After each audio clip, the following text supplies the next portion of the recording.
everyone, and welcome to Newsmaker Live on DBS with me, Kendall Burton. Today we want to focus on politics, and there's not been a dull moment in that arena over the last few weeks, and to help me do that is the Press Secretary to the Prime Minister, Dr. Kenny Anthony, Mrs. Jadia Japia-Emmanuel. Welcome to Newsmaker Live. Thank you. Good night to you, and good night to your viewers. Let's start by asking you first, Jadia. May I call you Jadia? Oh, that's fine. That's okay. Let's start by discussing what it is exactly that you do. What does the Press Secretary to the Prime Minister actually do? Well, actually, I would be that link between the people, between the Prime Minister and the people, and of course I do that through the media. It entails a lot of reading, a lot of research, ensuring that you know what is happening on the ground at all times across the island, both on the political end and of course matters related to governance. And so what you would find is that there would be a lot of press releases coming from me. I write a lot, and I would be interacting with the people through the media. And so if the media is the middleman, it means that daily I would be interacting with the media and different forms, so social media, as well as the conventional forms, radio and television. And what is the most challenging part of your job? Challenging. There are so many challenges to speak of. We know that we do not live in a perfect system. We do not live in a perfect world. And the Prime Minister that I work with, he likes things done in a particular way. Given the configuration of the system and the fact that there is no direct link, you need to sometimes, well, most times, rely on various agencies for information. And the process that you would have to go through to actually get that sometimes can be a challenge, because in governance, particularly matters relating to the Prime Minister, timing is sometimes very important. And so if you are working with a timeline to gather information or to disseminate information, if you do not receive that raw data on time so that you could process it, then it can throw off an entire chain. Again, too, you are working with so many other challenges, because I interact with the public, and because I'm the face of the Prime Minister, the face of the government, and coming across as the face of the Central Labour Party, I find myself dealing with a number of issues that one may say would not be directly related to the role of Press Secretary. And so if individuals are frustrated with the system, or they have any issues with anything whatsoever, call Jadia, or they walk into the office. And so Jadia has to be the telephone directory. She has to be everything that everybody would want. And so sometimes it's difficult to really juggle your duties and what the Prime Minister would require of you with the demands from the public. And of course the ideal would be to be able to assist everybody, to make everybody happy, but in the world we live, it is just impossible. So I think I gave you a very good sense as to what the daily routine is for me, and it is a lot. Okay. And what is it like working with Dr. Kenny Anthony? Working with Dr. Anthony, in fact, I think before I answer that question, I must give people a little bit of background into my relationship with Dr. Anthony. I met Dr. Anthony in 2006 during the general elections. At the time, I was involved in the campaign of Honorable Moses Jabatis. He was a candidate for the Central Labour Party then. And on one night, I was given the responsibility to introduce the Prime Minister, who was coming to speak for the first time during the campaign at a public meeting in Vieux-Fort North. And I introduced him, and I believe he was very impressed with the way I introduced him, and perhaps as a young person, the passion and how much I knew about him and his involvement. And so from then on, we remained in contact during the elections. In fact, I was also part of the SLPYO, and so I would have played a role in organizing and participating in a youth rally that was held at the time. Thereafter, we lost the general elections, and then Dr. Anthony requested that I come over to the office of the Leader of the Opposition to be his secretary. And so in February 2007, I went to the office of the Leader of the Opposition as Dr. Anthony's secretary. From then on, against all of the difficulties and all of the odds, given my financial background and everything else, he really pushed me and encouraged me to go on to do my degree. And I will always remember he said that when opportunities come knocking, if you're not prepared, then it makes no difference. And so no matter how difficult it is, it's a sacrifice that you must make so that when the opportunities come in the future, you would have prepared yourself for it. And so I went across to do my degree, and by design, I ended on the heels of the 2011 general elections, and I came back as the spokesperson for the leader of the opposition, who was Dr. Anthony and the Central Labour Party. And so it was almost like a natural transition from one end to the next when he came into office. And so I understand Dr. Anthony. I know some of the things that would cause him great pain. I know his style of writing.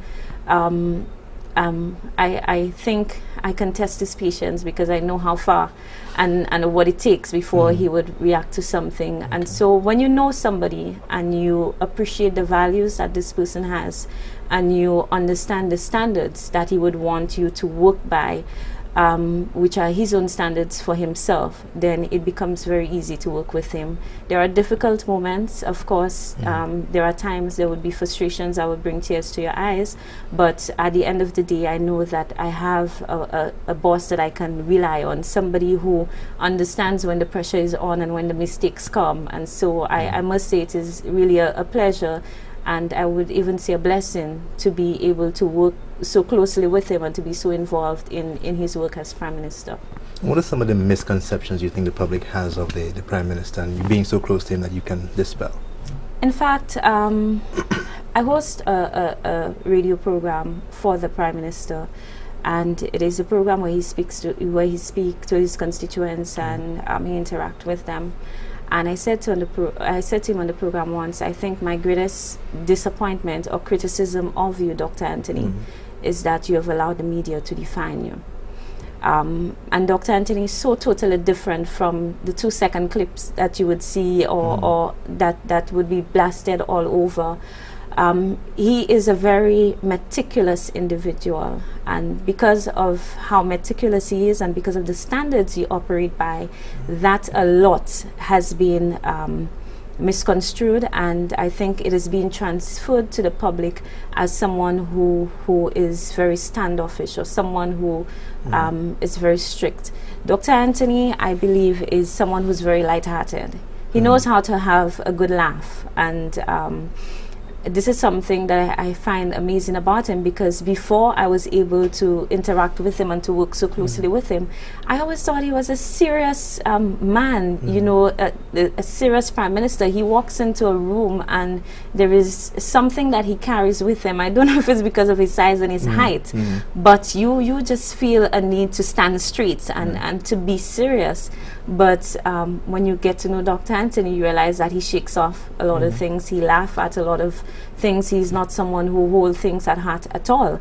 And so I think the biggest challenge with him as a Prime Minister and as a politician is that because he has not been able to reach many people directly and have that one-on-one interaction, most individuals judge him by what they see of him, by what is portrayed in the media about Dr. Anthony. But I see a lot more now of him actually going into the constituencies, meeting the people, spending time with people, and so that has helped to break some of these misconceptions that are out there about him.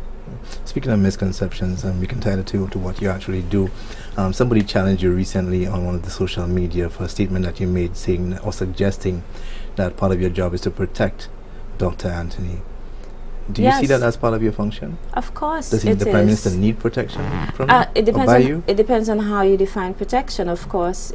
Dr. Anthony constantly, his words and his actions are being misrepresented in the media, misrepresented in the news, in fact, misrepresented on social media, and you would find sometimes that people would take a statement that has absolutely nothing to do with the issue that they're discussing, and because it is a statement made by the Prime Minister, they remove it from the context it was made and they place it into their own scenario to create their own version of what they think the Prime Minister said. My job is to ensure that there is always clarity, that when the Prime Minister speaks or when I express how the Prime Minister feels about something, I'm doing it very clearly, and so that at the end of the day, if there is a statement that the Prime Minister has made and I see that it is being misrepresented, whether it is on Facebook, whether it is in the news, my responsibility is to correct it and to clarify it. And that is what you mean by protection? That is what I mean. Obviously, I don't have the capacity to provide the security that the Prime Minister would need. There are other agencies to do that. You wouldn't expect little old me to be able to provide security for the Prime Minister, would you? Okay, just to be clear. Okay. But as press secretary, what is your relationship with the local media like? I'm coming into this job as press secretary already having a relationship with the media when I served as a spokesperson for the Sept Labour Party. I have had instances where I believe that something that was said or a statement has been misrepresented, and so I have had reason to message someone in the media who I believe probably did not understand something or is asking a question, and to clarify it. I think generally I enjoy a very good relationship with the media. I've never had any incident where probably I've locked horns with someone. I have never had any personal issues with anybody in the media. When it comes to the job and ensuring that what we see, what the government see, is represented clearly to the public, I don't think I've had too many issues where I need to clarify. I think generally I have a very cordial relationship. I hope this is not just in my mind, but I think I enjoy a very cordial relationship with the media. We interact daily. I think everybody who operates in the media feel very confident and comfortable that they can call me at any time for information. They can call me at any time to clarify issues and to ask questions, and I'm very open for that. I try my best to provide information on a very timely and a daily basis. In fact, I communicate with them not just via press briefings, but I also communicate with them via BBM and email, and so there is that constant contact between us. Okay. And what are your views generally of the media in St. Lucia? Generally, the views of the media, I may have some issues that relate probably to my own biases, and I am always one who declare my biases very early and openly. I do not pretend to be in the middle of the road, and so I feel it is always okay to declare your hand very early so that when you speak, people know where you're speaking from. Sometimes I have been disappointed with how stories are represented, but I understand that the job of the media is not my job, and so they have their audience to satisfy. Sometimes I'm very unhappy when it is done in a manner that totally removes the context or misrepresent or take away the intent of a statement. I think that the media, they're working under some very difficult circumstances. I've had insight into some of the media houses, and I realize at some stations, for example, there is only one person doing the news, and so they would rely a lot on what is given to them.